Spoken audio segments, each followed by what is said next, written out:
They thought I was just another employee. That's the part that still makes me smile. At 8:42 a.m., I was standing outside conference room C, holding a paper cup of coffee that had already gone cold, watching my reflection shake slightly in the glass wall. Inside, my manager, 2 senior directors, and someone from HR were already seated. The blinds were half drawn, not enough to hide me, but enough to make it clear this meeting wasn't meant to be transparent. My name was written on the whiteboard behind them, underlined once. That alone told me everything. People like to believe humiliation is loud shouting, insults, dramatic exits. That the worst kind is quiet. "Come in," Mark said without looking up. I stepped inside. The door clicked shut behind me, sealing off the rest of the office. My badge still worked. My email still worked. That was about to change. Mark folded his hands like he was about to deliver bad news to a patient. "We'll get straight to the point," he said. "This is about performance. Leadership feels you're no longer aligned with the direction of the company." That was the script. I'd heard it used on 3 other people this year. "What does that mean?" I asked, even though I already knew. "It means," HR chimed in smoothly, "we're going to restructure your role effective immediately." Effective immediately. The most expensive phrase in corporate language. Mark finally looked at me then, his eyes carrying something close to relief.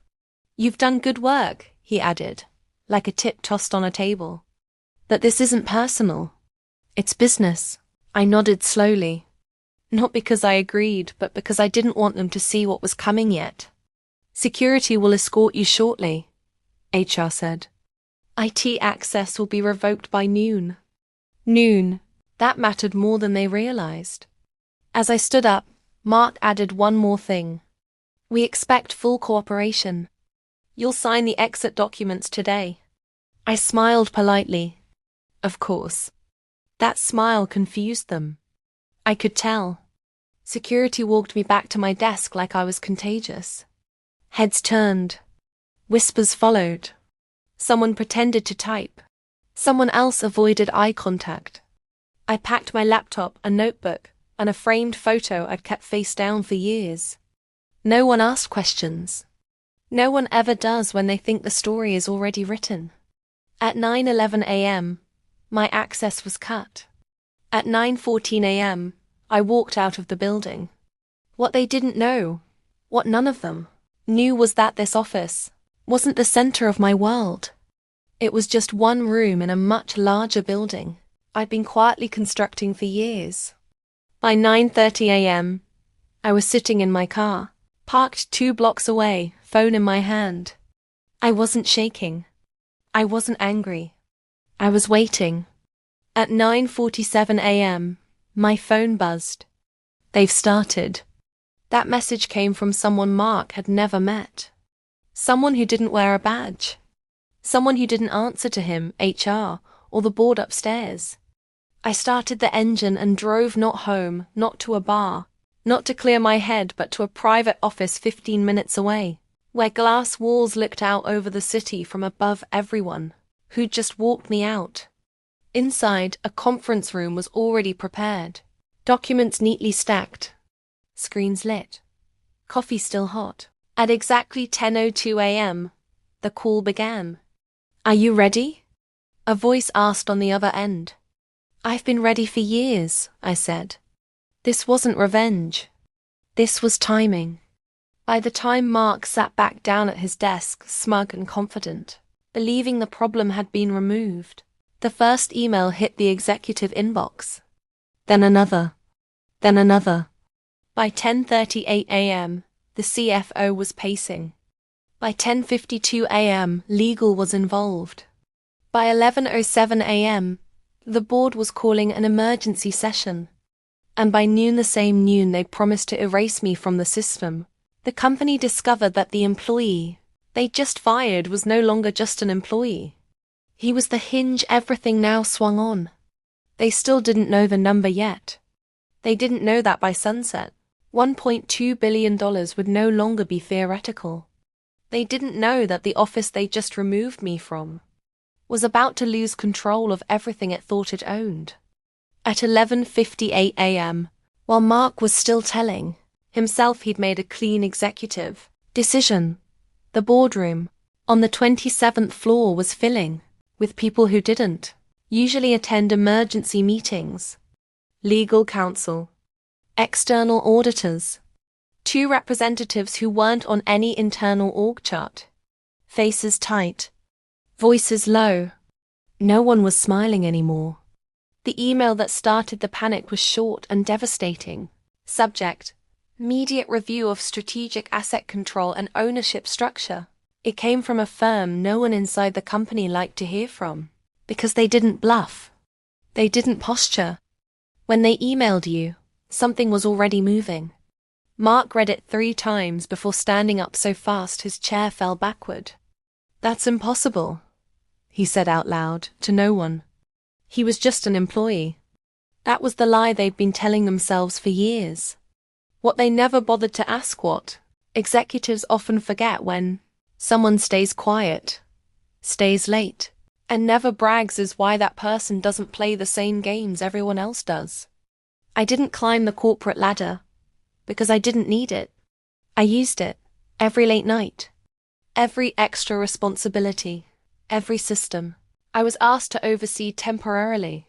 I documented everything, learned everything, mapped how money flowed, where decisions were rubber-stamped, and which departments signed without reading. And then, quietly, I built leverage.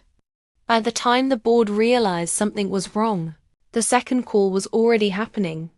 This one with people who spoke in numbers, not titles. "Let's confirm," one of them said calmly. "Once this closes, operational control shifts immediately." "Yes," I replied. "As agreed." "Then we proceed." At 12:21 p.m., the third email went out. Trading halt requested. Pending disclosure. That was when panic turned into fear. Phones rang non-stop. Assistants whispered. Someone closed the blinds in the boardroom like that would help. The CEO arrived late, tie crooked, eyes sharp. "Where is he?" he demanded. No one answered. At 12:47 p.m., the truth finally landed on the table in front of them, not as gossip, not as rumor, but as contracts. Signed, sealed, timestamped months ago. The employee they'd fired had been the silent partner behind the most valuable division in the company. Not on paper in a way they noticed. Not loudly, but legally, strategically, patiently. That division, the one responsible for nearly 40% of projected growth, was never fully theirs. It never had been. They'd assumed loyalty, assumed dependence, assumed silence meant weakness. At 1:06 p.m., the CEO's voice cracked. "This valuation. This can't be right." The reply was ice cold. "It's conservative. $1.2 billion. That was the number now circulating.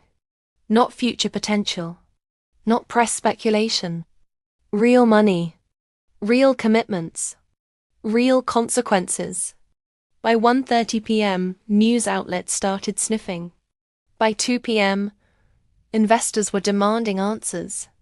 By 3:15 p.m., the same HR department that had escorted me out was scrambling to draft statements about strategic realignment and unexpected developments. At 3:42 p.m., Mark finally understood. He stared at the screen, face drained of color, as legal explained slowly, painfully, that firing me hadn't removed the problem. It had triggered it. Because the moment my employment ended, certain protections ended too. Certain agreements activated.